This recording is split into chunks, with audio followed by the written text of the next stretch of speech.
Good morning, dear friends, fellow alumnus, ladies and gentlemen. Allow me to warmly thank the core committee members, organizers of this important webinar series for giving me the privilege of welcoming you all. For me, it is an honor and a pleasure. I would also like to thank them for having brought us together in this wonderful forum to discuss several current challenges. The festivities will provide a wonderful opportunity to reconnect with fellow alumni and entrepreneurs and explore the ways in which AABN continues to shape an exciting environment. As we move forward to ensure the future of AABN, we will continue to invest in the vast potential inherent in collaboration among individuals of varying backgrounds, perspectives, and expertise. This is the 93rd webinar series of AABN. While the road to recovery from the COVID-19 pandemic continues, businesses still face major challenges and a grim economic outlook. Great strategy and revenue acceleration begin with understanding three things: your customers, competitors, and the strength of your company that can be leveraged into killer growth. Mr. Kabaly Subramanian, founder and director of Arkansas Consulting, will share on how the pandemic has impacted customer behavior and needs. He will share practical approaches and give you strategies for you to gain insights. Begin identifying, protecting, and building significant value into your company by focusing on the four intangible capitals: human, customer, structural, and social. Through this webinar, attendees will be introduced to key topics that should be addressed when creating value inside of our business. The webinar will focus on people, process, system, customers, and culture. Our distinguished guest speaker will introduce the various topics, conversations, and strategic questions a business owner will need to ask and address to build value. In a competitive and unpredictable world, our guest speaker today, Mr. Kabaly Subramanian, will help us discover how to become a master strategist who creates and captures value. Many systems don't close the loop in creation of strategy, its implementation and value recognition. There are very few who have made the capacity to focus on creativity, evolving culture, building partnerships, and driving value. Mr. Kabaly Subramanian ensures strategy exists at a business unit level, works to drive cross-functional solution to achieve that strategy, and then ensures value optimization and recognition. I have the pleasant duty of introducing and welcoming Dr. Kabaly Subramanian today at Future Drills Value as a Strategy and Interactive Business Networking session. Dr. Kabaly Subramanian is a university professor of strategy based out of Muscat, Sultanate of Oman. He holds MBA and PhD in management. Dr. Kabaly Subramanian is founder and director of a boutique strategy consulting firm, Arkansas Consulting, and trained more than 1,000 business leaders, entrepreneurs, and executives in strategy, innovation, and digital transformation. He has consulted large, medium, and small enterprise on strategy, innovation, and digital transformation initiatives. Presently, Dr. Kabaly is consulting a large corporate in Oman on the digital transformation strategy. Dr. Kabaly Subramanian is on a mission to empower business leaders towards sustainable exponential growth of their enterprise by helping them understand and appreciate business strategy as a science. To achieve this, he has developed and tested a strategy framework titled Strategy 360, encompassing strategy, strategizing, and strategies. Dr. Kabaly is strategic advisor to UAE-based startup and helped raise funding close to US 200,000 at 1 million valuation. He is a mentor in Founders Institute, a global pre-seed accelerator, Crescent Innovation and Incubation Council India, and Native Lead Foundation Startup Ecosystem Facilitator India. Dr. Kabaly Subramanian is a member of British Academy of Management and Indian Society for Training and Development. Strategic partner of Blue Ocean Strategic Regional Center, Malaysia.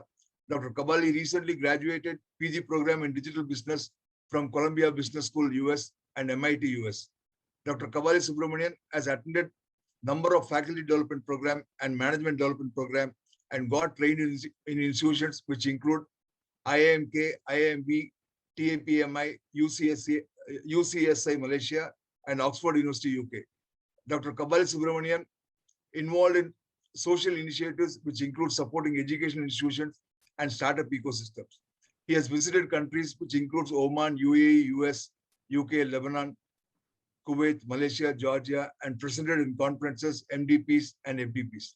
Dr. Kabaly Subramanian had the opportunity to work and train with many nationalities, which includes Oman, US, UK, Canada, Lebanon, Jordan, Egypt, Sudan, Nigeria, Yemen, Pakistan, Sri Lanka, Iran, Kuwait, Saudi Arabia, Tunisia, Palestine, Bahrain, among others. As we cherish a profound association, doors of our AABN will always open will always be open to you. I look forward to listening to today's webinar. Before I wind up, I reiterate that all your ideas, suggestions, and comments are helpful because it's only by keeping in close contact you can tell if we at AABN are doing the right things. I'm delighted to have enthusiastic individuals in AABN and look forward to rewarding association in the days ahead. Thank you, and over to you, Dr. Kabaly Subramanian. Thank you, Mr. Gopi, for that very kind introduction.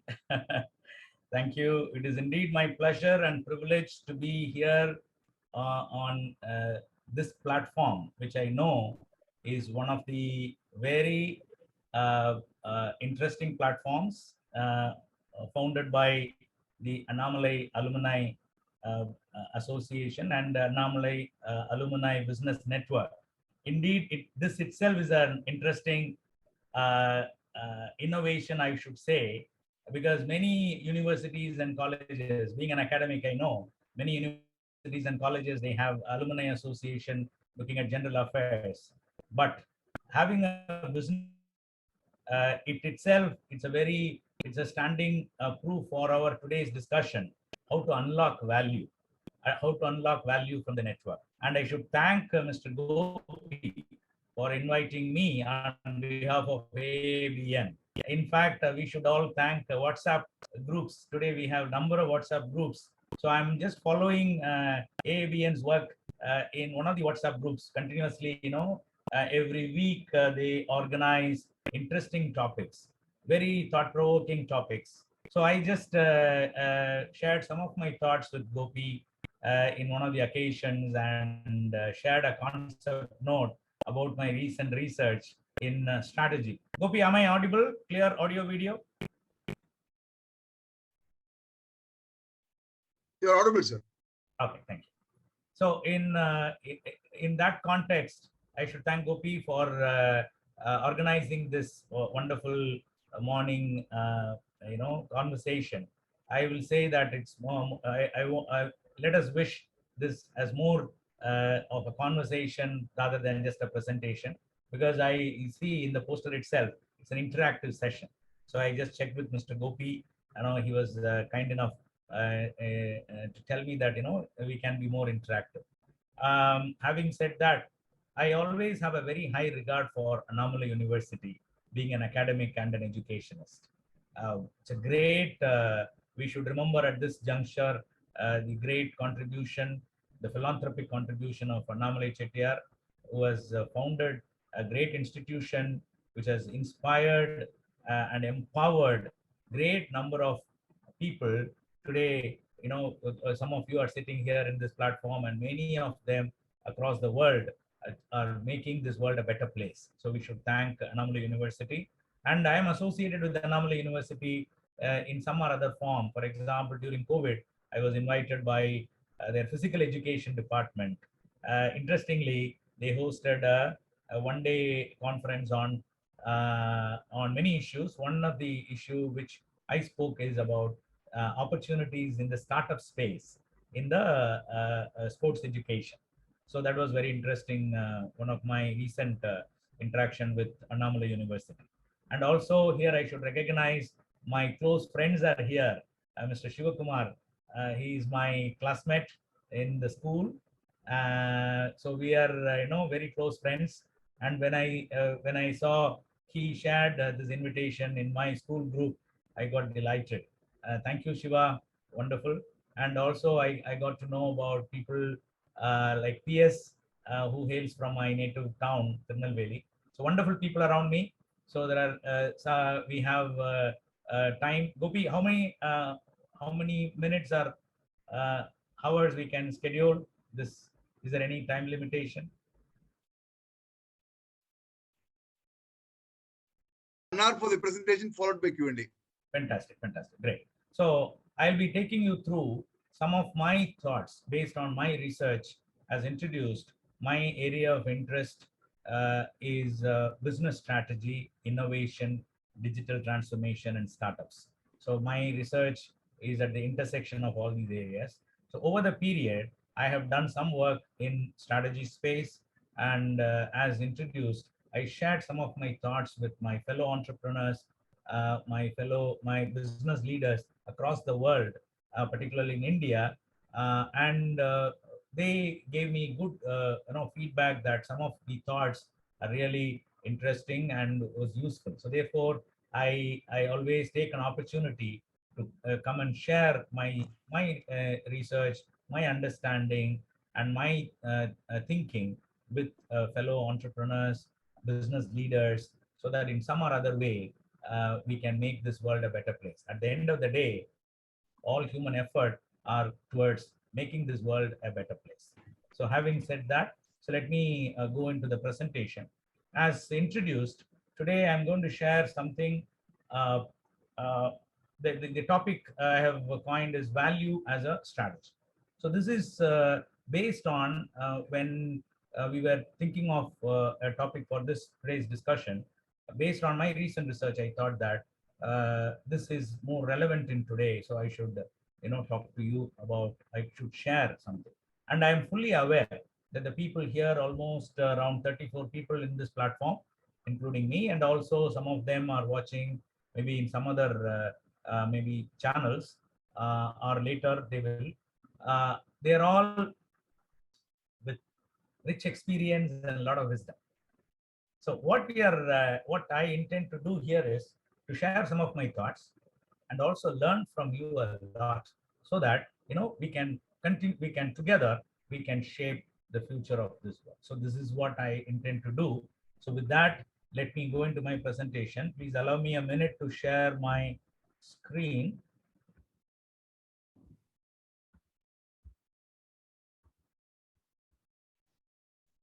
I hope the screen is visible.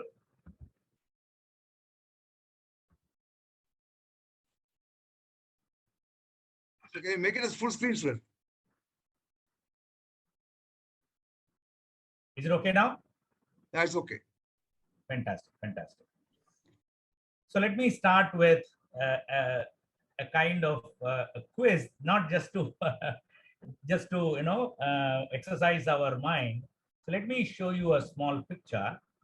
Anybody would like to try and tell me who is he?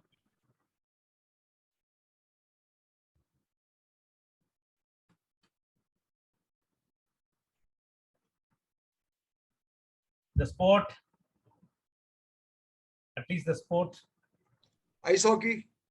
Fantastic. That's great. Gopi is on dot. Ice hockey. And he's one of the greatest players ice hockey has ever produced. Any guesses? Okay.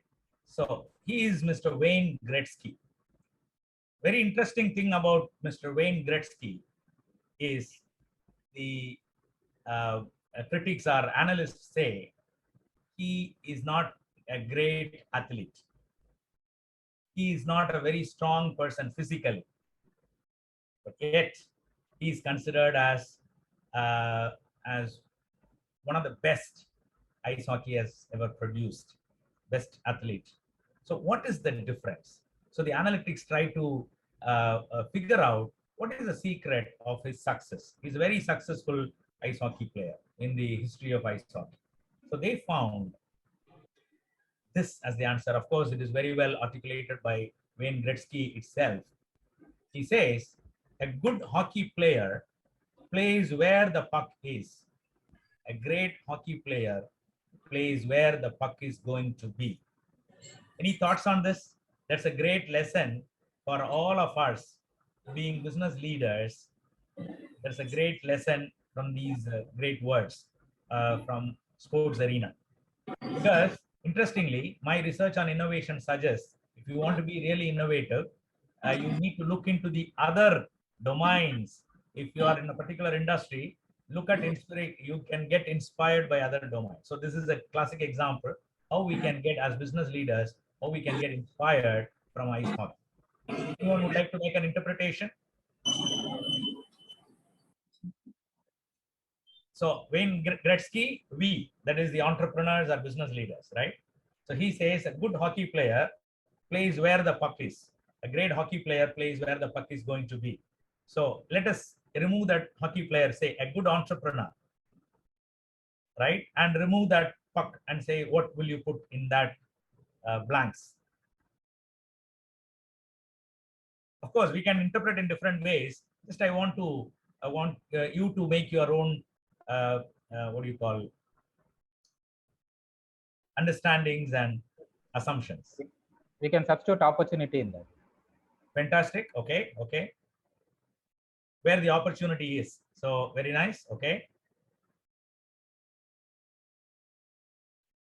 Great. So when you just look at this, I see there are in strategy space, one of the greatest legends of strategy, business strategy, is Professor Michael Porter. He always says, great business leaders, many of the business leaders, they are operationally effective, but they need to be strategically effective. So he is bringing a very interesting dichotomy between operational effectiveness and strategic effectiveness. So just to put you in simple terms, doing the same thing better and better is what he defines as operationally effective, which means we are playing where the puck is, which means what are the action happening, we are there, we are doing it right. Okay. But great players or great entrepreneurs plays where the puck is going to be. When we say going to be, it can be referenced as the future. So as a business leader, you have two very important roles. One is you have to play the puck, as well as you have to keep an eye on where the puck is going to be, so that you're not going to chase the puck, you will be there when it arrives. So Wayne Gretzky says his greatness, his success is because he's able to see where the puck is. So this ability to see the future of the world is one of the important aspects of being a great strategist. So let me start from this perspective. Now let me share with you, of course, we have during the discussion we opened up. Now here, look at this gentleman. This gentleman is trying to do something. You might have seen this in many training sessions, or in nowadays with WhatsApps and Facebooks, these things circulate a lot. So this gentleman is trying to look above the wall, right? So when you just compare as a business leader, what we are trying to do is something similar to this. We would like to see what is going to be in there for in the future, 2022 beyond, 2023 beyond. So this is one of the greatest skills and capabilities as a business leader we need to develop, but it is not so easy. We all know, right? So this is the dilemma. We are fully aware that as business leaders and entrepreneurs need to have, as mentioned by Wayne Gretzky, that where the puck is going to be, where the world is going to be, where the opportunities are going to be, where my customers are going to be. As mentioned by Gopi during the introduction, every business leader is obsessed with customers. So we need to figure out, it is not that customers will come to you, you have to be there where the customers are. So those who have understood that philosophy, those who have understood that is leading are successful. So from that perspective, one of the major challenges of any business leader is to have a view into the future. Very interestingly, when you look at the last 100 years of business history, we are 2020 and beyond. We are in a juncture where it is very difficult to have kind of prediction, because the world is in transition, is in transformation, is in acceleration, where it is very difficult to see the future. Today's world is characterized as VUCA world. We all know, volatile, uncertain, complexity, complex and ambiguous world. So in such situation, looking into the future is going to be a great difficulty. Of course, we know that, but that is what we need to do. So what are we going to do? Let's look at just this simple, look at this. This gentleman is standing on a pile of ladders, and just trying to look deep, into the other side of the wall. Now, this clearly shows that it is not, doesn't matter what kind of resources you have, but if we do not know how to use it, right, then it is of no value. So what we are finding across the world is there are a lot of tools, lot of resources around us. Only thing we need to understand is how to put them into use. So that is what today's topic is all about, right? So how to unlock the value of the resources around you. So we can look at this slide from different perspectives, but as an introductory perspective, I'm just using this slide to present that there are a lot of tools around us, right? Because our objective is to see the future, where the world is going to be, right? So are we putting all these resources around us to see to get that objective achieved? So this is my fundamental question to all the great business entrepreneurs and business leaders here, right? Now, okay, so let's start. Let's assume that we all know how to use these tools and start building a structure through which you can climb up and you can see the future, right? Now, is it enough? Again, this is the fundamental question. Because over a period, we have mastered how to use the ladder because we have a pile of ladders. We know how to use these ladders and create a structure so that you can climb up and see. By the time you see another thing, some people are doing it much more easier by using another way of doing things. Otherwise, I can call it as a technology. So not just about computers, machines, and physical things. It can also be ideas. It can also be perspectives. It can also be soft things. So somebody is trying to use another technology, which is slightly an advanced technology, to do the same thing much more easier. So we are wondering, oh, we are climbing up very hard way to see the future, but somebody is doing it in a much easier way and in a better way, right? Then comes another technology through which you can see, you can see the world from a 10,000 feet perspective or a 15,000 feet perspective.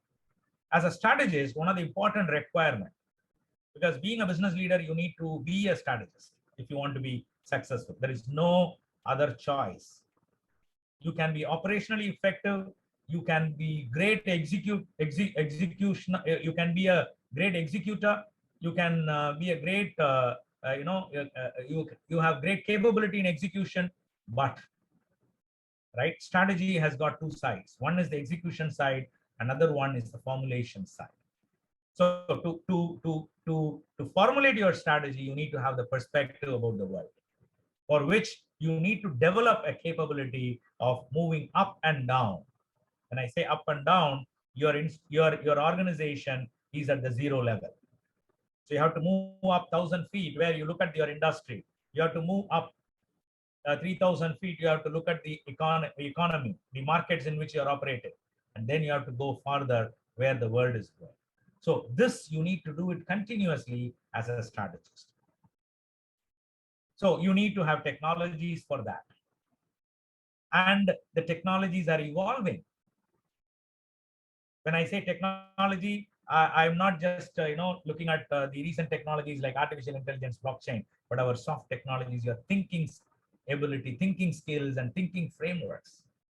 Of course, I'm going to also talk about that technology a little later. So therefore, you need to continuously be aware of recent thinking, recent technologies, which can help you to look at this world, in a broader perspective, so that you can unlock value. So if you develop this capability, I'm sure, because based on my research, I found across the world, business leaders, right, they take time to develop these perspectives, these tools, these mental frameworks, mental models, so that they can look at the world in a very broader perspective, so which can they can identify opportunity. As rightly mentioned, as one of the challenges of an entrepreneur is how to identify future opportunity. Look at this again. Technologies are evolving. So I'm here using technology metaphorically. So let's face technology. You need not even fly 5,000 feet high. You can send your eyes. Look at that. So it has got a very great business sense. Now today, my business research suggests that today what is happening across the world is unbundling and rebundling of value. Please make a note. This makes a very important, very interesting perspective. Unbundling and rebundling of value. What do you mean by that? Before, if I want to see 5,000 feet, I want to see the world 5,000 feet, I have to go up in the space and look at it. Today, no need. I can sit in my comfortable, my room, and then I can send the technology, which means I'm able to unbundle my eyes, and I can send my eyes, to 5,000 feet, and I can sitting in my desk, I can see how the world looks like these people. So one of the important things about being a strategist is the ability to see this world in a broader perspective. So the metaphorically we have understood from ladder to hot air balloons to helicopters to drones, the technology is changing. The mental frameworks are changing. The business models are changing. Right? So we need to get acute with these frameworks so that I can look into the world with little more precision. I will never say that any business leader can understand the future completely. Never, not possible, because it's so complex. But we can have at least see. For here, I want to again use another very interesting story. But two people were in the jungle, and there was a tiger waiting to hunt them. So they saw, and both of them started running, and one person stood and then tried to tighten his laces.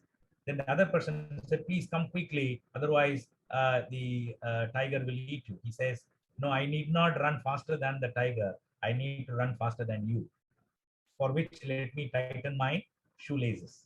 So the idea is, as business leaders, right, what kind of preparation we are doing so that we are ready. We need not be faster than the tiger, but we have to be faster than your competitor. That's it. So in that sense, these tools, these mental frameworks can help you in designing your future business, the present business, the future of your business, right? So this is what we intend to do in this presentation. Look at this very interesting slide, which is very popularly, widely circulated slide. This was the CEO of Nokia, the last speech before winding up winding up Nokia, because we all know that they have sold Nokia to Microsoft. Then during his last speech, he said these words, very interesting and very important words to me, from my perspective as a strategist. He said, we did not do anything wrong, but somehow we lost. So can anyone read between the lines? So he said, we did not do anything wrong. Like all of us, we believe that we are doing everything, we are not doing anything wrong, right? But somehow we lost. So why they have lost? Any thoughts?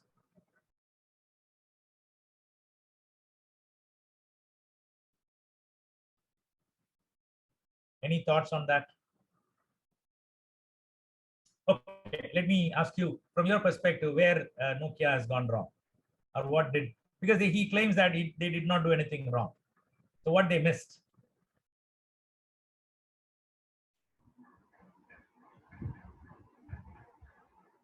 From my understanding, again, there is a great lesson for every strategist here. So to be successful, it is not only we need to do, it is not only that, it is ensuring that we don't do anything wrong, but we need to ensure that we have to do something right. Not doing anything wrong is not going to help you, because not doing anything wrong is different from doing something right. So where they have missed between the lines is they fail to do something right. Okay, which means, again, one more interpretation is they are operationally very focused, which means they were doing the same thing better and better, but they they lost they have lost touch with where the world is going. This is where again and again we suggest you as business leaders, you need to make sense of this world. So whoever makes sense of this world better, right, will have an advantage over others. So as business, have a quick survey of, as business leaders, what are your fears and cheers? So this is, I've used these fears and cheers for rhyming. Let me explain. My idea is, the intent of this question is to figure out, right, in 2022, as business leaders, right, what are your fears and what are the opportunities? What are the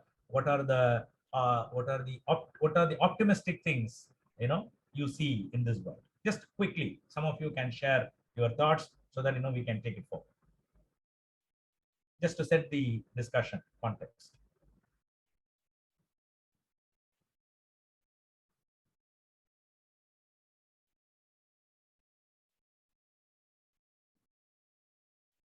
Okay. Chat. Okay. Okay. They did nothing. Invention. Okay. What are your major challenges as business leaders, right? What are your fears and what are your uh, opportunities as you perceive?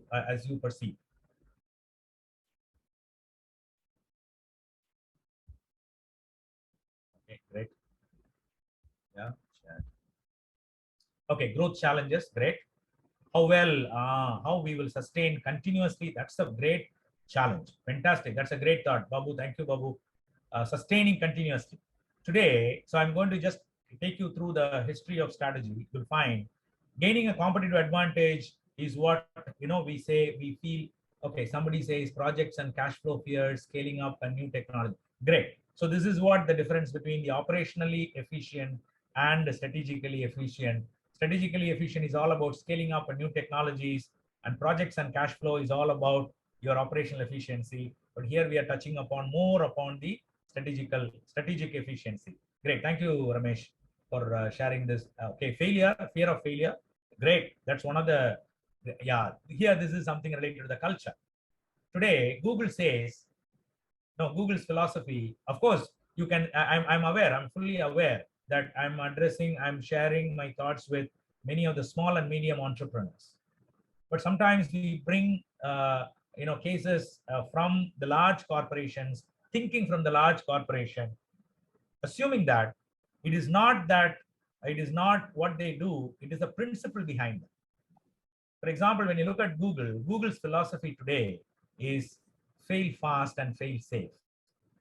And PSAs that failure is biggest problem, right? So as an entrepreneur, as business leaders, their thinking is, they know, even companies like Google with all these successes, they know they will not be successful in every outing. But their philosophy is, this is what the culture is all about. This is what the people is all about. They develop people in such a way that, right, fail fast and fail safe. So we can take this philosophy and adapt it to our local environment, to our local small and medium environment, right? So this is where the leadership comes in. Very good. Ecological and environmental issues. Great. How to resolve unavailable opportunities like renewables. Great. So these are all some of the major challenges, as well as, because as entrepreneurs, we all know that every challenge we face, on the other side, there is an opportunity. When you resolve this challenge, when you provide, it can be a great opportunity. So keeping that in mind, let's take it forward.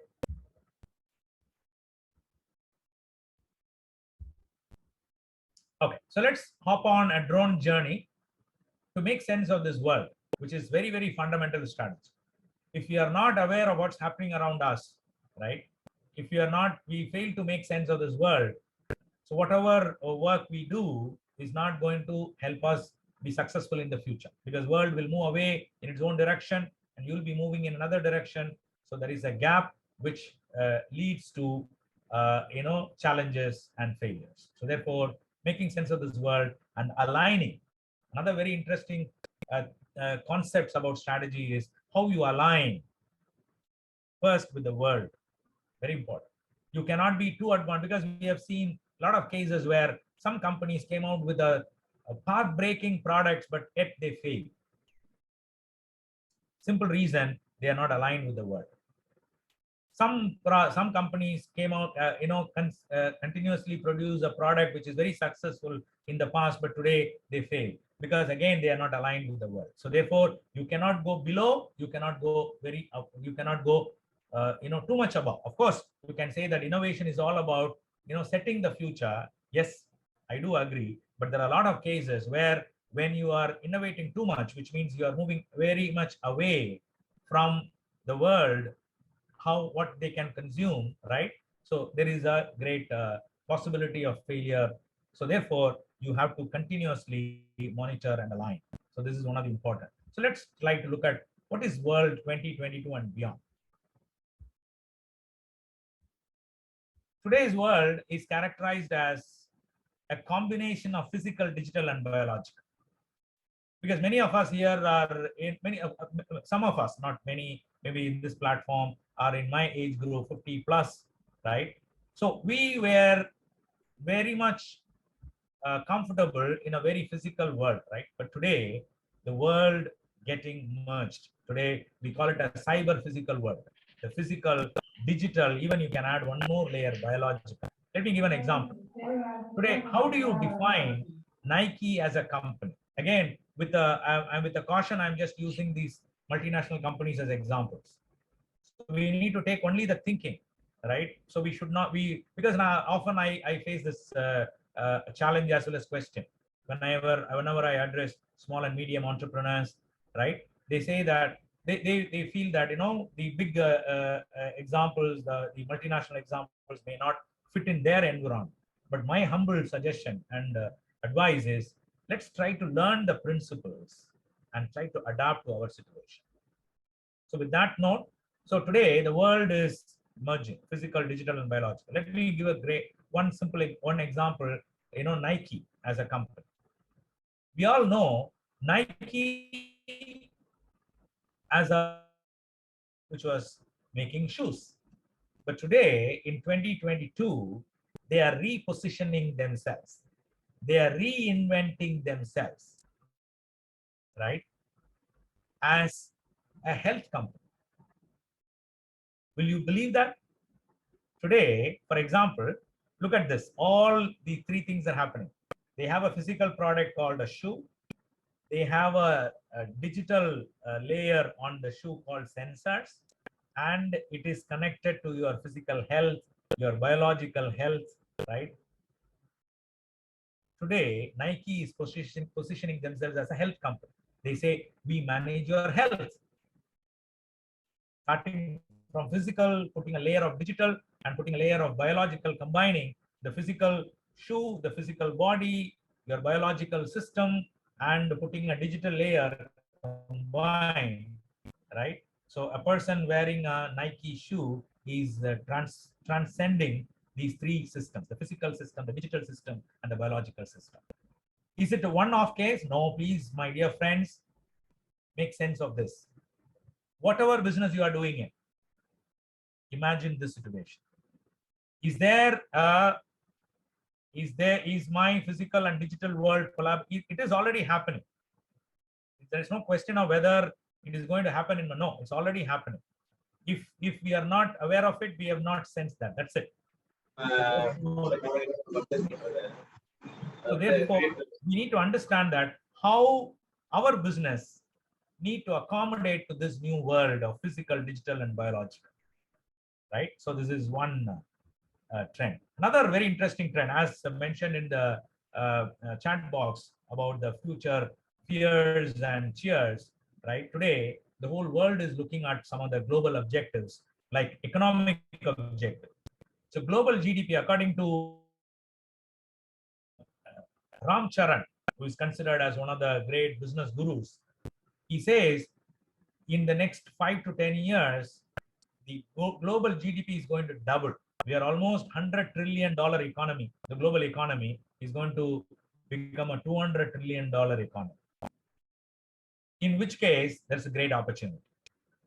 And today, the world is very much concerned about its social development goals. SDGs we call. We have identified it is not that the growth, financial growth, it has to be a balanced growth, socially acceptable growth. So there are 17 social SDG, social development goals, sustainable development goals we call, need to align with the world. As businesses, we need to align with the world, right? So then only we can be a significant company in the future. And third very important trend is environmental. Today we are talking about COP26. We are worried about climate change. 1.5 degrees is a critical number today. So whatever we do, we need to keep this in mind economically. So that is why today we are talking about triple bottom line. So far, the social and environmental was good to have, but today it is must to have. Please remember. So those, because we are talking about the future, we are not talking about today, we're talking about the future. So if you arrive at 2025, 2026, there may be government policy, there may be an environment where people who balance all these things only can survive. So we have to get ready for that. Otherwise, we'll get a shock like Nokia, how they got the shock.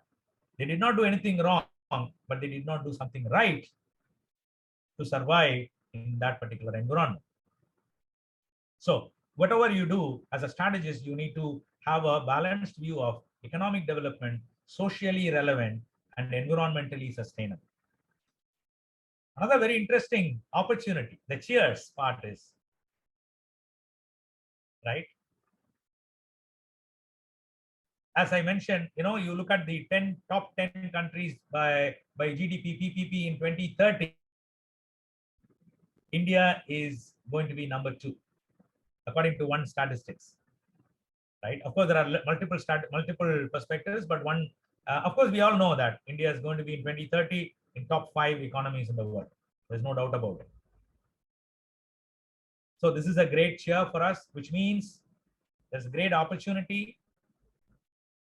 And as mentioned, when we balance the sustainable development goals and economic and environmental, it's going to give a great opportunity. Another very interesting trend I want to share with you, my dear friends, is this century is going to be an Asian century. 19th century was an European century, triggered by industrial revolution. And 20th century, it shifted to Americas. And 21st century, there is a lot of indication, signals that, see, when I say the word signal, it's very important for a business leader. When it arrives, everyone knows.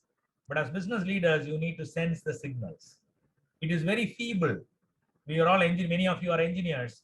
You know that you have to get those feeble signals and try to make sense of it. If you are able to do that, then you can understand the future. So in that sense, many analysts say this century is going to be an Asian century, which means a great opportunity for Indian entrepreneurs out there. Of course, these are some of the statistics. Okay, another very interesting trend happening is startups. India is producing continuously a lot of startup success stories, which includes Oyos and Olas and whatnot, Oxyzos and Paytms and Quickers and so on and so forth. So what is this trend? As we know that we are moving into the 21st century, the 2020 and beyond, one of the perspective is the future of this world is going to be defined by startups. So what is the lesson for a business entrepreneur here, for an SME leader here? One lesson is we need to completely reinvent our business and think like a startup, because startup is a new animal. They talk about the scalability. they talk about innovation. So this century is going to be defined by innovation. So whether you are a small or medium business entrepreneur, continuously you have to focus on innovation. So when you look at your business portfolio, even if you run a one single company, within that company, you have a product portfolio, you'll find three types of products: the old products, the present products, and the future products. So you have to transcend between all the three judiciously. That's the challenge. So how we are going to use these signals, right? These changes happening around you, how you are going to leverage and empower the old products, empower the new product, existing products, and empower the new products. So in this space, you have to think like a startup. Very interestingly, the new technologies, be it artificial intelligence, be it blockchains, be it Internet of Things, be it AR, VR, be it drones, they are going to be 3D printing or additive printing. They are going to leverage these technologies and empower, reinvent our business. This is going to be a great challenge. So this you need to be aware of.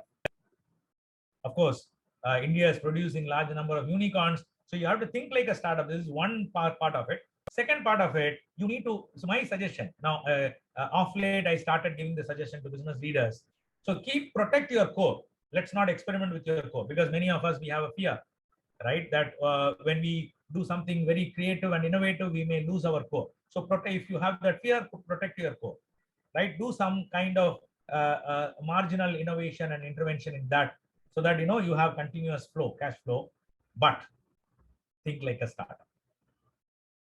If you are in your industry, it's a very interesting thing is, see, you have a great advantage being a business leader with so much of experience, right? Today, youngsters, like for example, look at Oyo. When Oyo was started, right? The founder, his age is around 18, 19. A young guy at the age of 18, 19 is able to conceive an idea which can change the way in which the hotel rooms are sold. So if he can do it, why can't we? This is the question I'm putting to you. So with all your resources, with all your experience, we can do much better. So what I suggest is, keep one side your existing core, protect it, and be there, because the world is there in the startup space. So be there, try to be there. Not necessarily you need to invest. You can be a mentor, you can be a market creator, you can play multiple roles. So understand that new animal called startup, and try to continuously think where the startup world is going in your industry and in your space, and then you may get one idea which can change the world and which can change your company.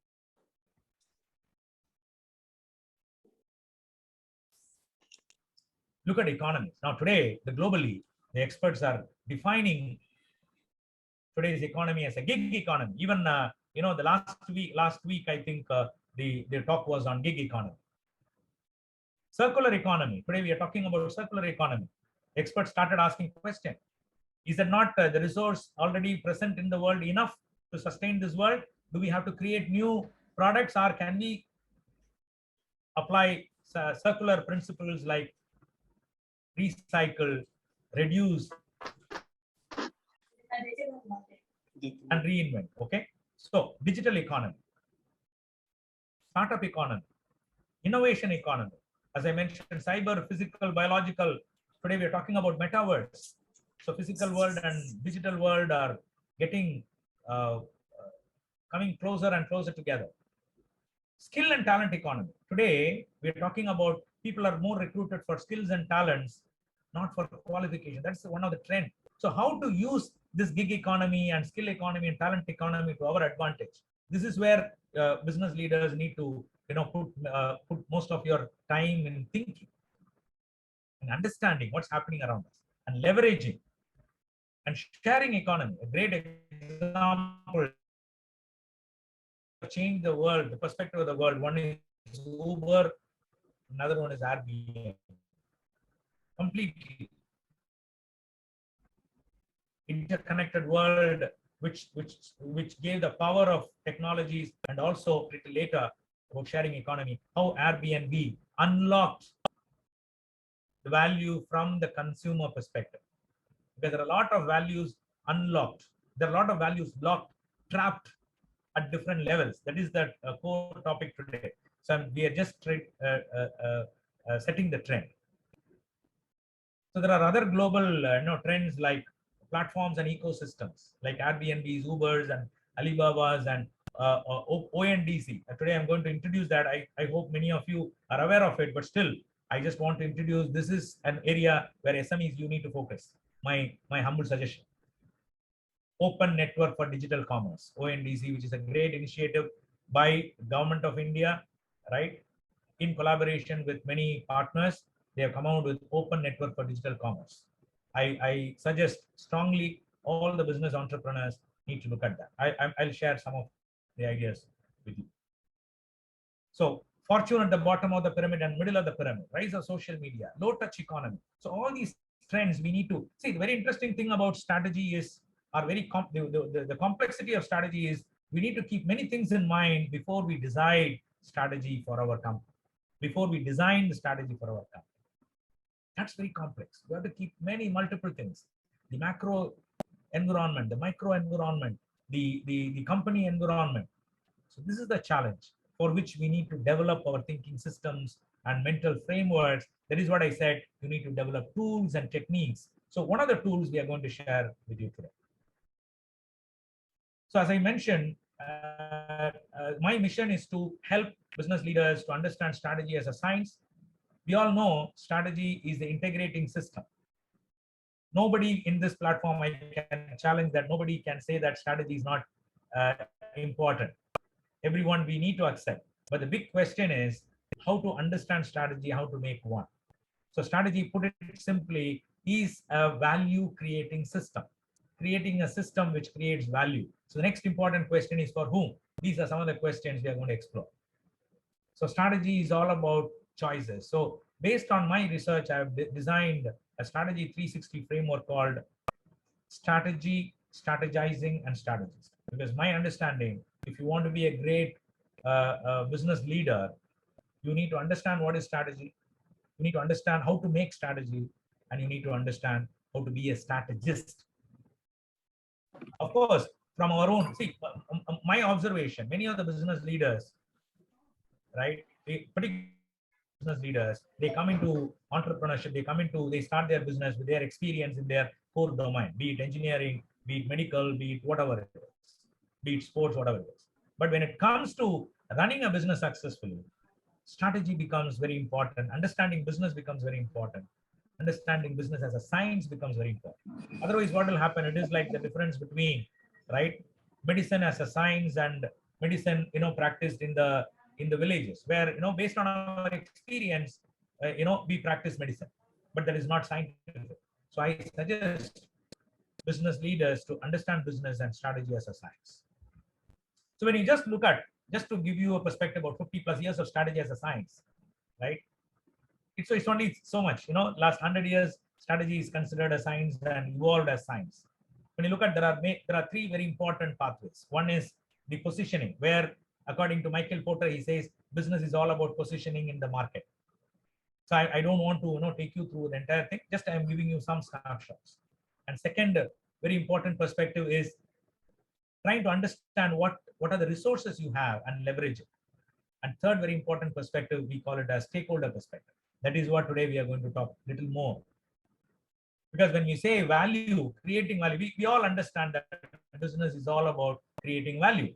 So next question is for whom? So far, we've understood that value is for me. Yes, absolutely fine. I've set up a business for creating value for me. As an entrepreneur, I want to make profit. I want to grow. Absolutely fine. But is it enough? No. In today's context, it's not enough. For whom then? I have to create value for my customer. Because if I want to grow, my customer has to be happy. Yes, makes sense. So creating value for customer. Is it enough? No, it is not enough. Creating value for my employees. Today, there is a very interesting company from Chennai. Because today, Chennai is considered as software SaaS capital of India. software as a service capital of India. There is a company called Fresh Desk. You might have heard Girish Mathudu. Recently, in one of the social media, a few months back, he said, I have created wealth for hundreds of my employees.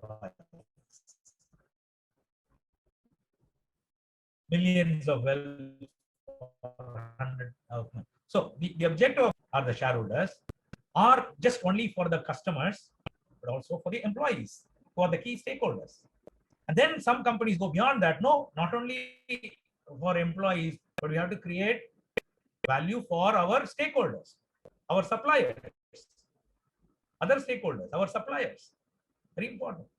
Because we have seen a number of cases where the people who thought, when they designed their strategy, this is very important. That is why strategy becomes much more complex. Of course, you can say that, no, I'm not worried about stakeholder. Let me worry about myself. Yes, you can, but you are doing it at your own risk. Because today's context, it's an agreed idea that if you are not going to take care of the stakeholders, they are not going to take care of you. So if you want to have a sustained success, when you are designing your strategy, you need to keep every stakeholder in the mind. And finally, not only the stakeholders like suppliers, employees, customers, and the shareholders that you, but also the society and the government. So this makes further strategy complex. So you have to look at the external environment, you have to look at the internal environment, you have to look at the stakeholder environment, and then design strategy. Right? This is very, very important. Okay, now when I started researching a strategy, of course, we all know, it is agreed in the introduction also, you have appreciated that yes, value is very important for every business, creating value. When I looked at, generic literature on business, I see this word coming again and again and again in the past 50, 60 years: value, understanding value chains, creating shareholder value, sustainable enterprise value creation, absolute value, value first. So there is something very important, in this concept called value. So we need to understand. See, we have our own understanding. That's the difference between, as I said, right, practicing our own medicine and medicine as a science. So let's try to understand what the world is talking about value. What does it mean? Right? So look at all these things. Again, everywhere, value, value. I said that, okay, being a business leader, you need to understand this value. Right? So then I looked at some recent literature on value, right? And then I said, yes, this is what one of the things, one of the perspectives of strategy. One slice of strategy is value. So let me share some views on that from the recent literature. That is my agenda today. So these are some of the recent literature on value. So let me not take you. Okay. So I thought that let me quickly try to answer what is value. What is it? What is the nexus between value and strategy? The connection between value and strategy. Of course, already we discussed some of them. For example, strategy is all about a value creating mechanism. When I say that I've developed a strategy for my company, you have created a value creating mechanism. The next question is, value for whom? Value for the stakeholders. That's just now we have understood. For you as an entrepreneur, for the shareholders, for the customers, for the suppliers, for the employees, for the community, and for the world at large. And let me ask you this question: what is your understanding of value from your experience? Just I'm putting this question to the forum. You can share your views through chat, or you can open your microphone and speak. When I say value, right, for the company, because this concept of value is used in business in different contexts: value, values, and valuation. But I just take only one concept: value, creating value, for customers. In that perspective, what do you mean by value? Can you just go a little deep into understanding of that, so that we can have a clear picture about what is value? Anyone would like to share your views? Yes, somebody has shared. Fulfilling a need. Fantastic. Okay, gap. Right. Okay. Okay. Let me not take much of your time. So my understanding of strategy are the as a science, strategy as a science, which says value has got two parts.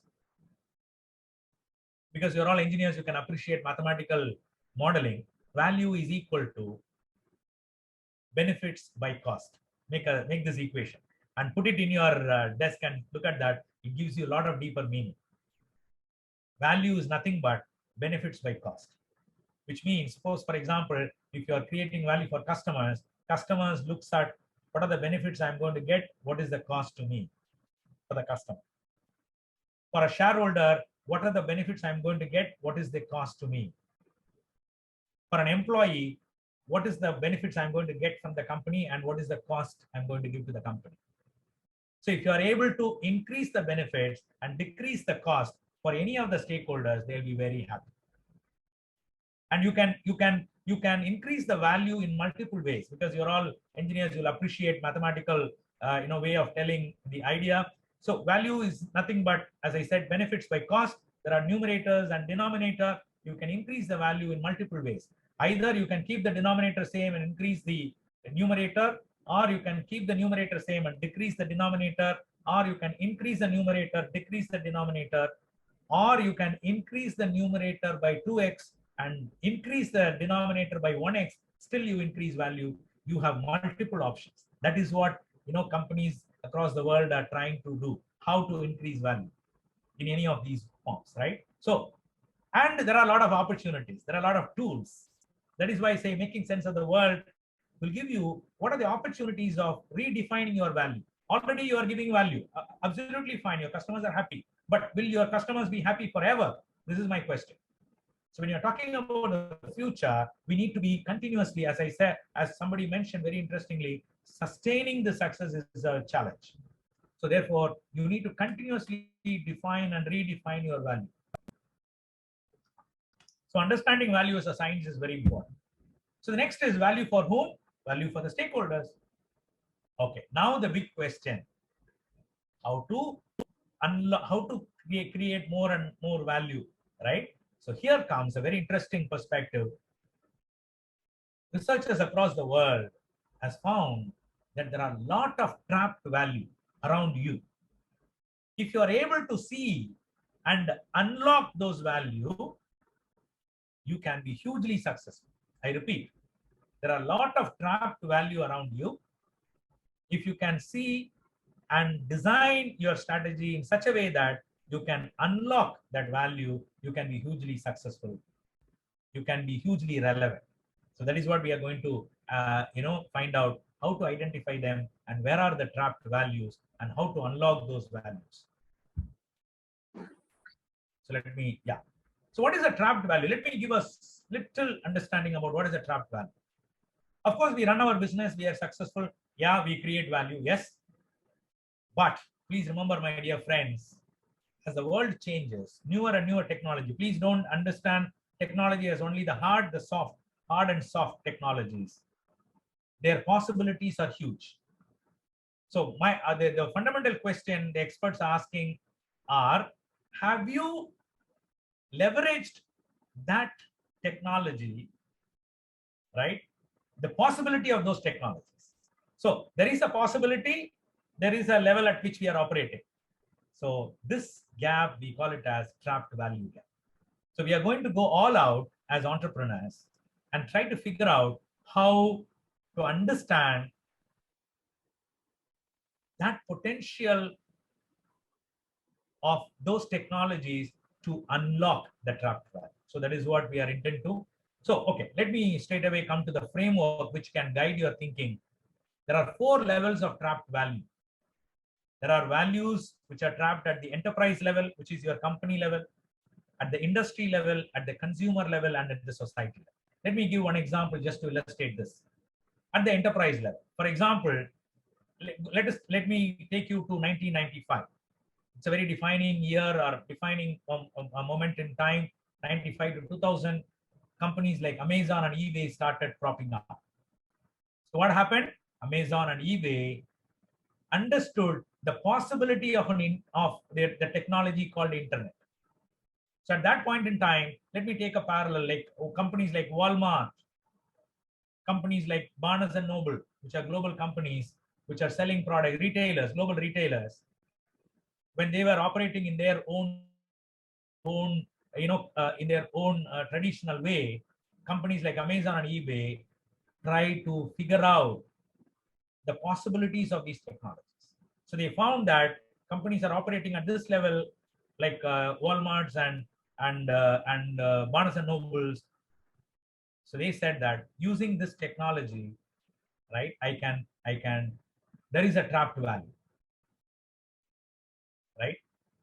So eBay created a platform where it created a lot of opportunities for the society to unlock their value. Whatever which is of very less value, you take it to eBay, it created more value for the users, right? So of course, lack of time, just I'm not able to go through industry level. Let's look at a classic example, COVID vaccine. Today, we all know how, because of this, again, it's a very, very interesting metaphor. COVID is a very interesting metaphor, which is a very great lesson or learning for business leaders from the strategy perspective. Normally, our companies, like the world, will be moving very slow unless and until there is an emergency. When the emergency situation like COVID came, we all put our minds together. Look at that. Imagine the whole world, the pharma companies across the world, the governments across the world, they all come together. They were every day they were discussing how to figure out, and within a year and a half, we were able to come out with COVID vaccine. How it happened? Because there is a sense of urgency. So as a business leader, we need to create that sense of urgency within our company. Otherwise, our companies will be complacent, our people will be complacent.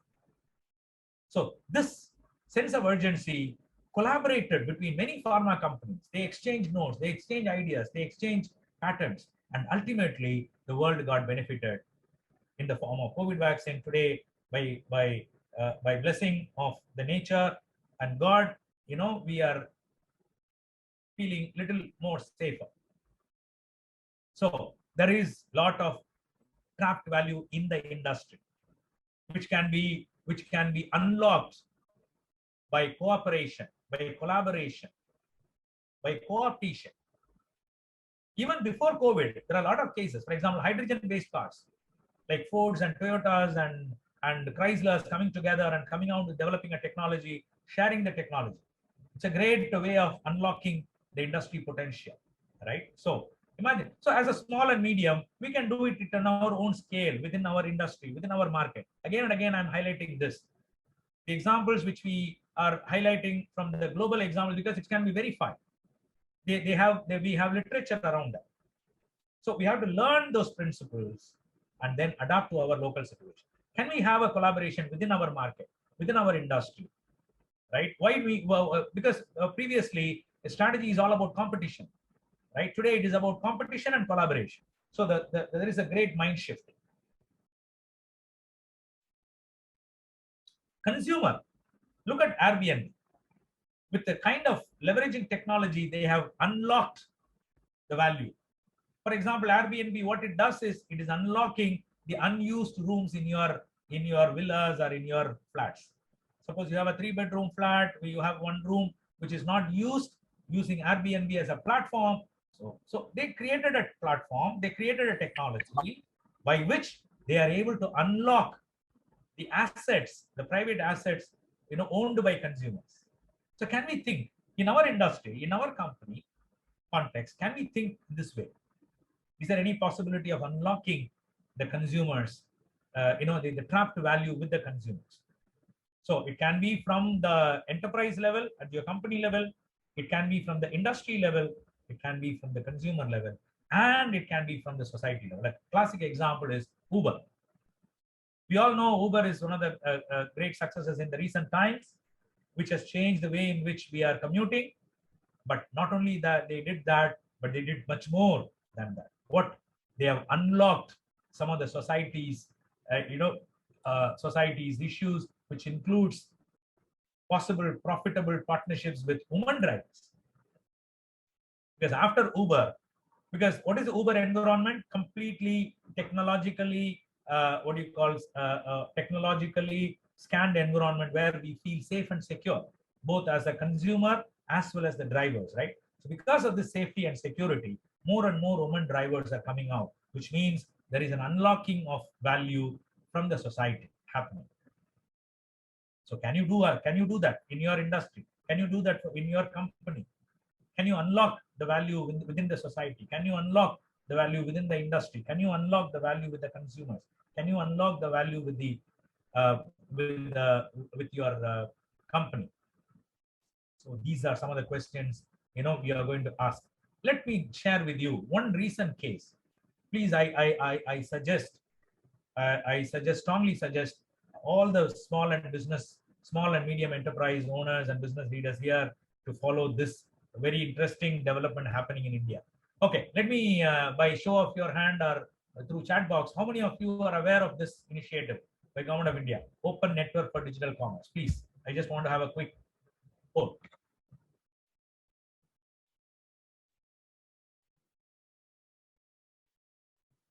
A quick show of hand or a poll.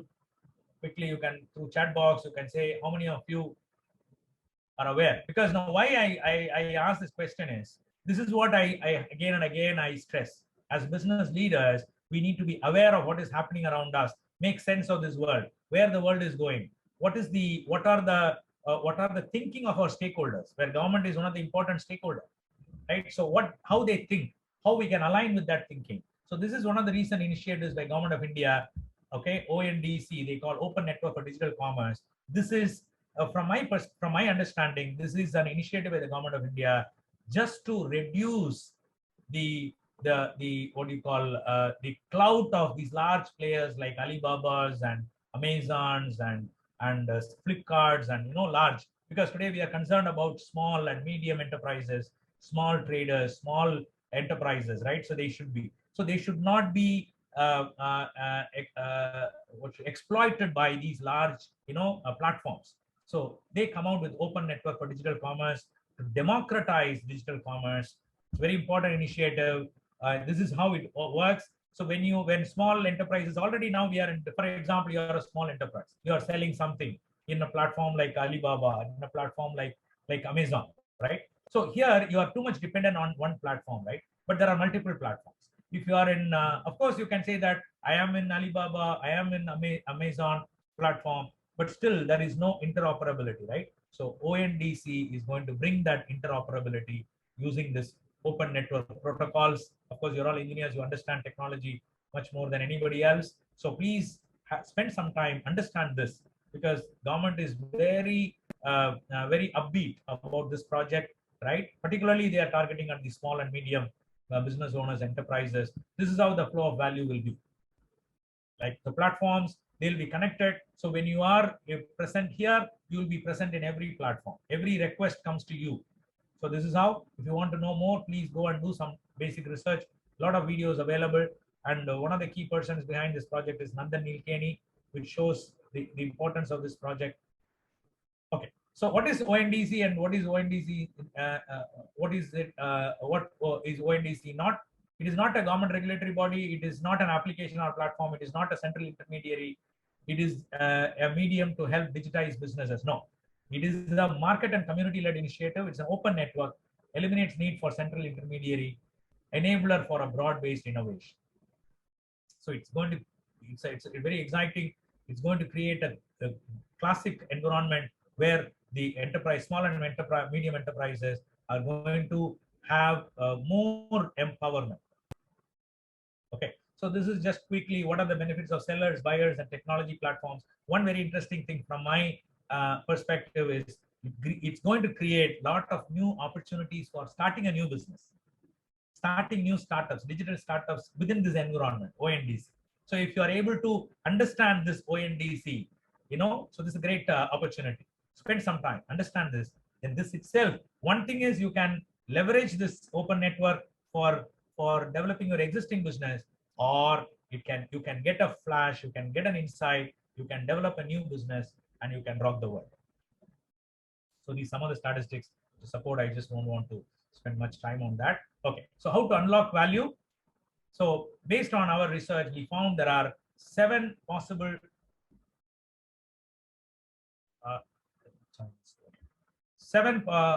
possible wrong turns entrepreneurs So we have divided into what are the 7 right things to do, 7 wrong things happening possible, right? Which is restricting you to unlock value. Let me take 10-15 minutes. Is that okay, Gopi? It's okay. Go ahead. Thank you very much. So one of the major, from our strategy research, we observed that making the company too lean, which means that focusing on one great product. Please don't do that. This is one suggestion. Let me make broad recommendation. Maybe during discussion we can take it forward. The second is creating a capital structure built to fail. Here I want to remember one of my good friend, my college mate, who is a very successful serial entrepreneur in US called Ganesh Radhakrishnan. So when I used to speak to him, he always says, because he has settled in US, he understands that market. He always says, Kabaly, Indian entrepreneurs, we need to understand how to raise fund for our business. Because mostly our mindset is about debt funding, which means taking loans and huge loans, which can create a capital structure which is bound to fail.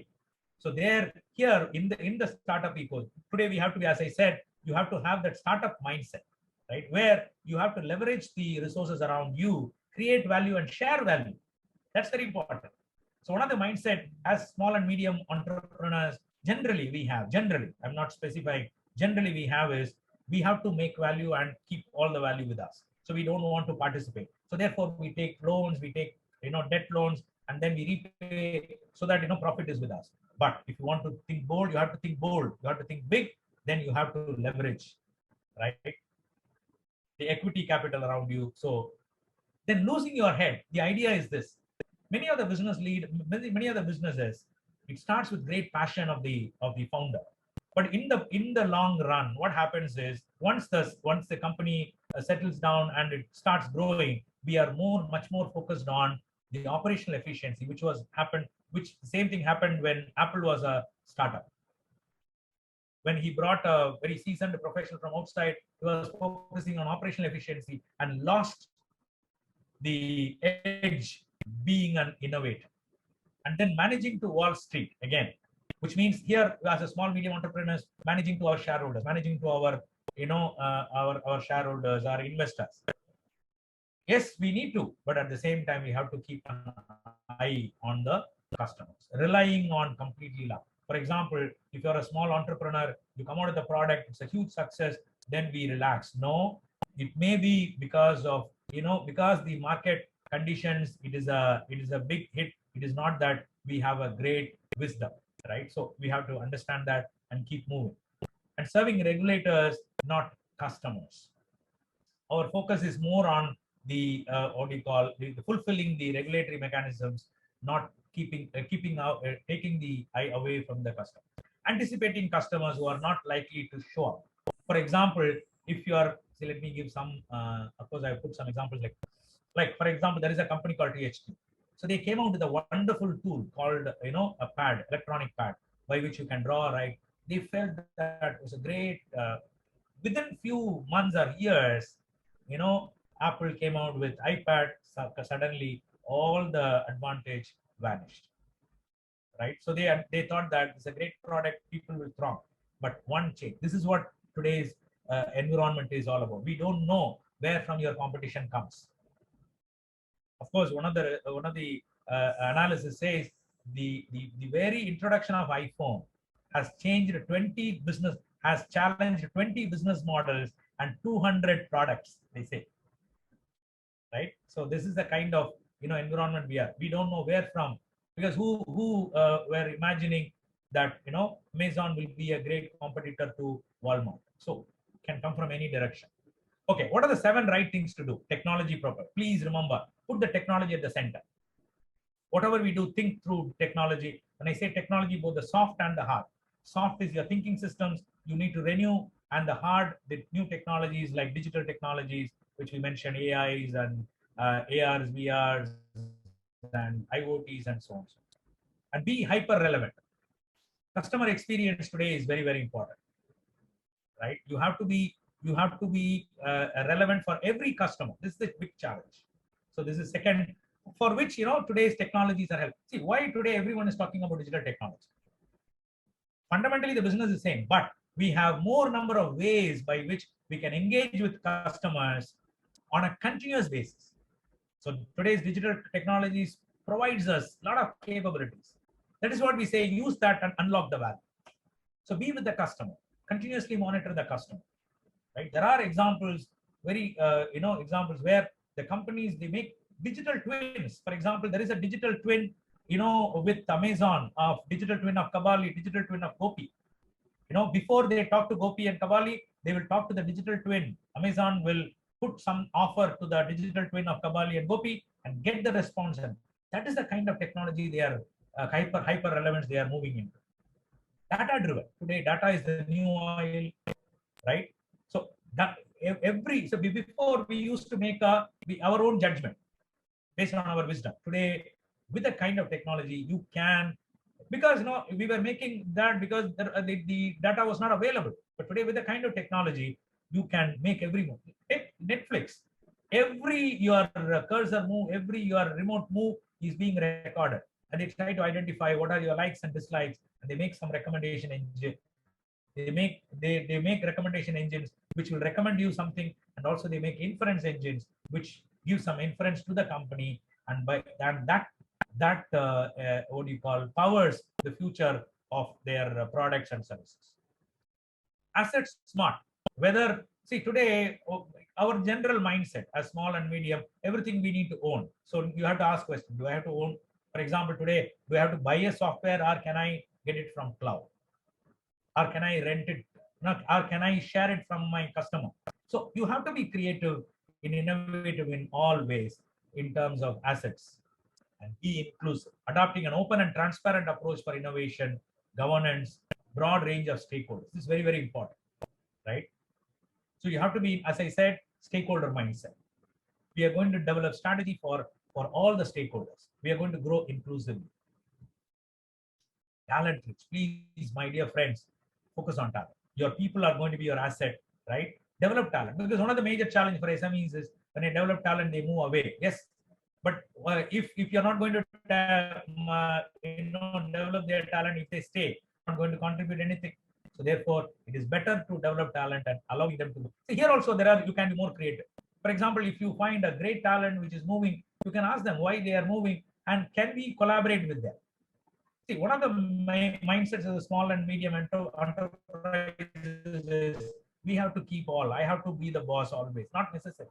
You can be a collaborator. Your employee, one of your talented employee can be your partner. Not necessarily in your own business. He can come out with an idea where you can fund that idea, you can support that idea, you can create market for that idea, and then be a partner. So we have to change our mindset in terms of how we manage talent. So these are some of the things I wanted to share with you, my dear good friends. Thank you very much for this wonderful opportunity. Thank you, Gopi.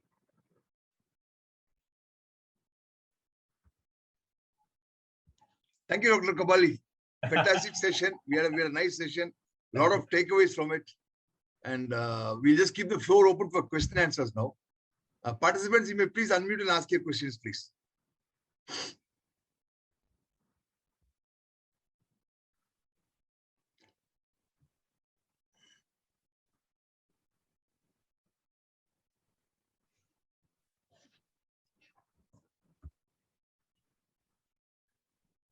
Thank you, Babu, Gopinath, and thank you, Ramesh. Gentlemen, you may please unmute and ask your questions, please. Pratap? Yeah. Sir, good afternoon. My name is Pratap. Very good afternoon, Pratap. I'm 2001 chemical batch. Okay. But I run a company which is completely, outside the chemical purview. I run a mattress company made of natural kapur cotton. So this is completely an outdated product, but we are trying to create a niche, when it comes to bedding solutions as a sustainable product. So my question is, you said making the company too lean. I mean, you shouldn't do it. So what exactly you mean by that, sir? Because ours is a kind of a startup. We are only 3 years old and we are just 3 employees.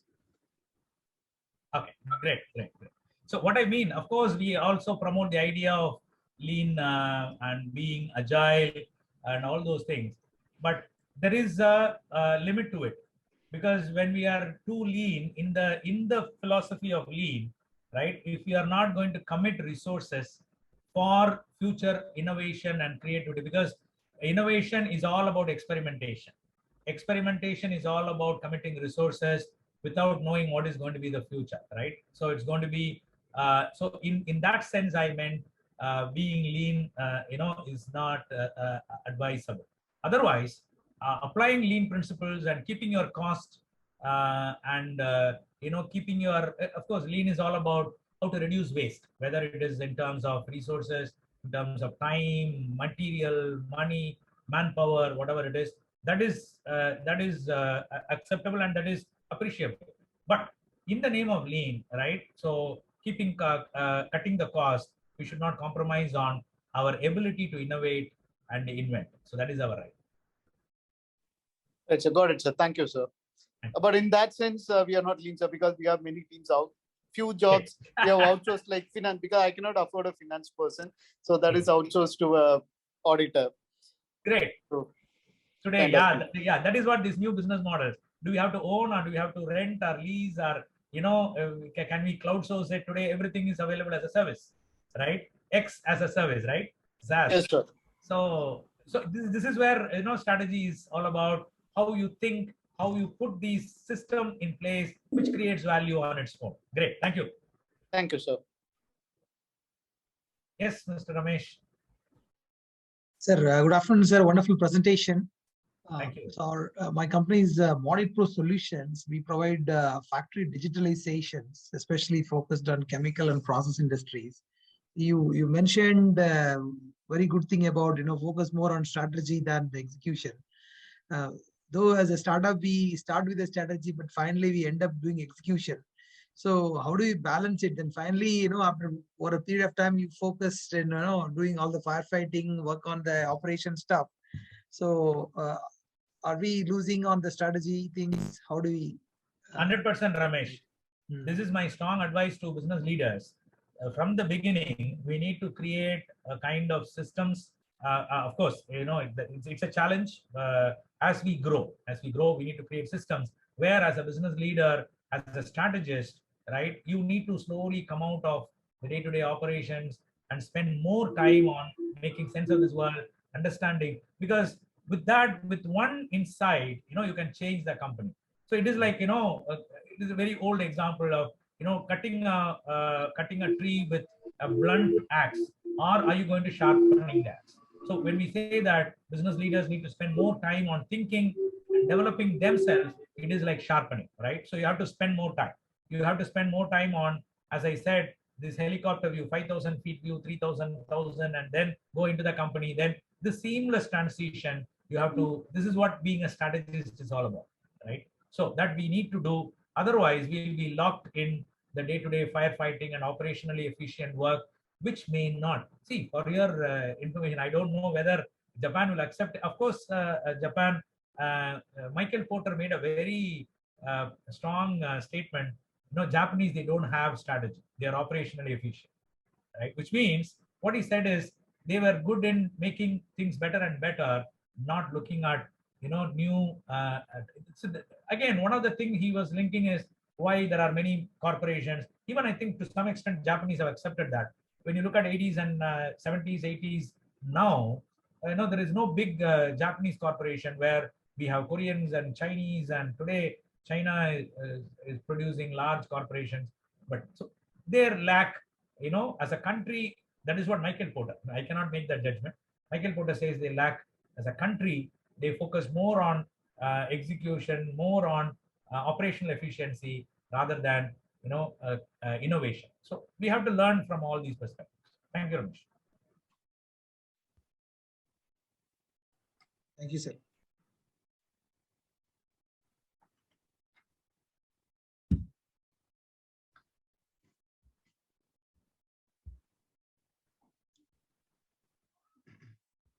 Participants, you may please unmute and ask your question, please.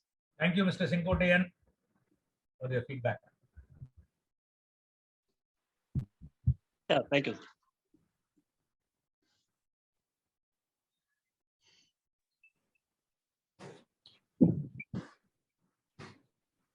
So this is Pratap here again.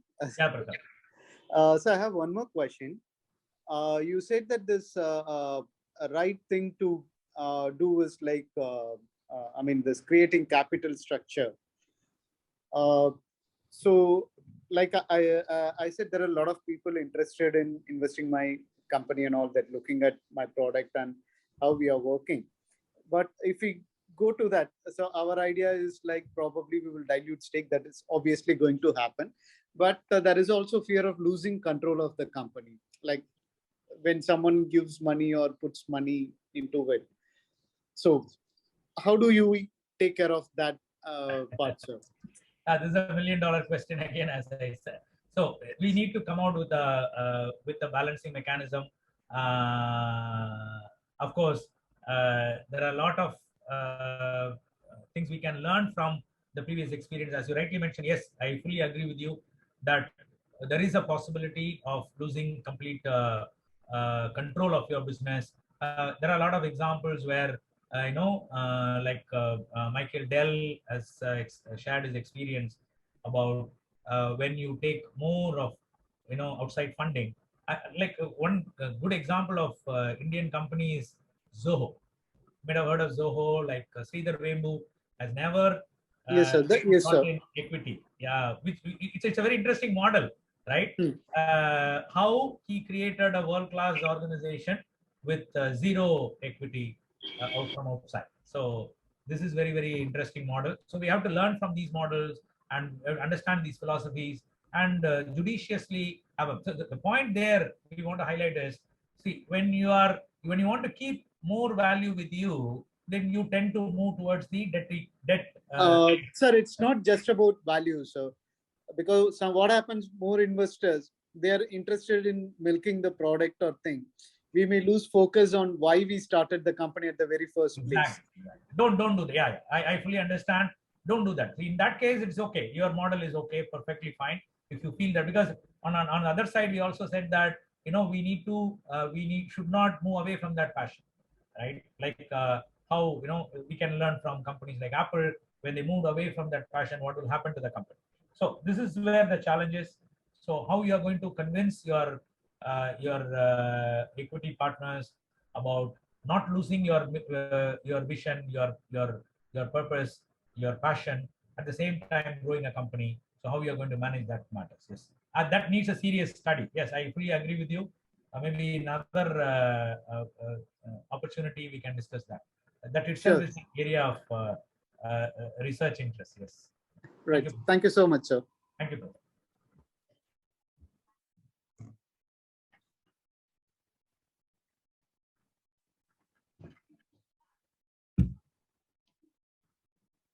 Anyone else has a question, please?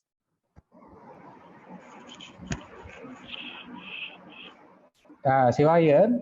Sure, please go. So Gopiyoda strategy to engage Kabaly has added value to AABN's objective. It was very great.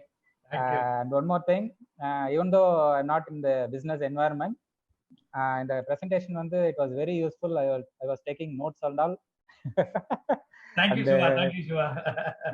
Yeah, mainly Shiva, Shiva, you have raised a very interesting point. So I just want to add one more thing. Actually, we are closely working with a university called Open University UK, our academic partners, right? UK. And they are coming out very interestingly. They are coming out with strategy for profit and strategy for public sector, right? I'm also doing some research. In fact, I wanted to share something with the public sector because it's totally different ball game, right? So there is a lot of literature, lot of thinking and perspectives in that space. So if there is an opportunity, I would love to. Even I thought of contacting government of Tamil Nadu. If there is any forum where we can share we can have a discussion with the government officials about strategy for public sector, that will be great. Definitely. Definitely. Generally, the points on unbundling, reinventing values, how to untrap the values by the way of technology, by using technology, and mainly this ONDC platform which you have taken up. That is very interesting. And mainly the creating value for whom you have told for stakeholders, various stakeholders. So it's all very useful. And main thrust was on you have to align with the world. You're not isolated. So if you are, and also this century, hopefully it is the Asian century as well. So all these things were very relevant to our environment also. Thank you, Kabaly. A very Thank you, Shiva. Wonderful. Very You have, you know, yeah. you have in 2 minutes you have capsuled. Beautiful, beautiful, beautiful. I really appreciate. Two things I want to highlight from your take from your. Again, I want to underline for all our good friends here. ONDC. Yes. Please focus on ONDC. Do more research. That's going to create more opportunities. Number one. And secondly, as Shiva rightly mentioned, this is an Asian century. We all know when we were in school, because most of us, Gopi, myself, Shiva, are all same age group. You know, our dream is to go to America because that's the land of opportunities, right? But today, the whole world is looking at India because India is being a soft power. Asia is rising. Naturally, China is leading. There is no doubt about it. But the whole world is collaborating to come and support India for the simple reason to have a geopolitical balance, right? So we need to leverage that. So that this is my call. So we need to leverage that. And of course, they are far ahead in digital technologies, in 5Gs and AIs, far ahead. But of course, with our human, dividend, right? We can do wonderful things. Of course, a lot of indicators. All the very best to all youngsters here. Thank you. So interestingly, Gopi also studied in Wesley only, near our school only, right? And there is one successful entrepreneur in this forum, Mr. Ilanjit Chenni. Oh, so great. Yeah, he's also doing very good. Fantastic, fantastic. Morning, Shiva. Morning, Shiva. In spite of your in spite of your busy schedule, you have attended the program today. Chenni is also Chenni is also our roommate in Annamalai University. Yeah, Kabaly is my classmate. Yes, schoolmate. Yes. Schoolmate. Gopalapuram Boys and secondary school. Good. And Wesley, we both were classmates. Myself and Shiva were classmates in +2. Oh, great. Vilayam, you have a question, Vilayam? Yeah, good afternoon, guest speaker. And it's been a wonderful session, actually. You created a lot of awareness with respect to geopolitics and the business and the strategies. And it was very interesting. And it has given me rather a lot of confidence going forward as a business leader. Thank you very much. And Gopi sir, as usual, excellent speaker and very relevant topics. Thank you very much for bringing in this. Thanks, sir, for your wonderful feedback. It motivates us to do more. Thank you.